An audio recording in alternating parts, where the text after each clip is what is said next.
एक छोटा सा गांव था जहां हर कोई अपने हाल में खुश रहने की कोशिश करता था। उसी गांव में एक बुजुर्ग दर्जी रहते थे, सलीम चाचा। न बहुत पैसे थे, न कोई बड़ा नाम, बस एक छोटी सी सिलाई की दुकान और नमाजों से जुड़ा दिल। सलीम चाचा का एक उसूल था, अगर कोई भूखा आए तो खाना दे दो, अगर कोई गरीब आए तो कपड़ा सी दो, और अगर कुछ ना भी हो तो मुस्कुराकर सलाम जरूर कर दो। एक दिन सुबह सुबह ठंडी हवा चल रही थी। एक छोटा सा बच्चा कांपता हुआ उनकी दुकान पर आया। उसकी आंखों में डर था, हाथों में एक पुराना कपड़ा। बोला, चाचा अम्मी बीमार है, उनके पास नया कपड़ा नहीं, सिल दो ना, मगर पैसे नहीं है हमारे पास। सलीम चाचा ने उसका चेहरा देखा और बिना कुछ कहे वो कपड़ा सिल दिया।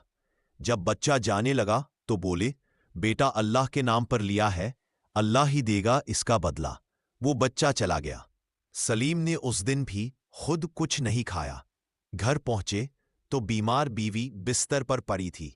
पैसे नहीं थे दवा के, लेकिन सलीम मुस्कुराए। वो देर करता है अंधेर नहीं।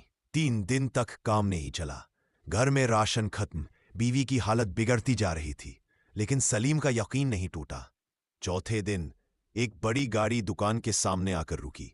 अंदर से उतरा एक नौजवान, साफ कपड़े, चेहरे पर रोशनी। वो सीधे सलीम चाचा के पास आया और बोला, चच्चा पहचाना? सलीम ने ध्यान से देखा, आंखें भर आईं। ये वही बच्चा था जो सालों पहले रोता हुआ उनके पास आया था। मैं अब एक कंपनी का मालिक हूं। आपने उस दिन मेरी अम्मी के लिए जो किया, उस दिन से मैंने ठान लिया था, अगर कुछ बन पाया तो सबसे पहले आपके लिए कुछ करूंगा। उसने सलीम की दुकान का सारा खर्च उठाया, उनकी बीवी का इलाज करवाया और हर महीने खर्च देने का वादा किया। सलीम की आंखों से आंसू बह निकले। या अल्लाह, तू कितना अजीम है। सीख, कभी किसी की मदद करो तो बदले में कुछ मत सोचो, क्योंकि जब इंसान देता है तो हिसाब से देता है, लेकिन जब अल्लाह देता है तो बेहिसाब देता है।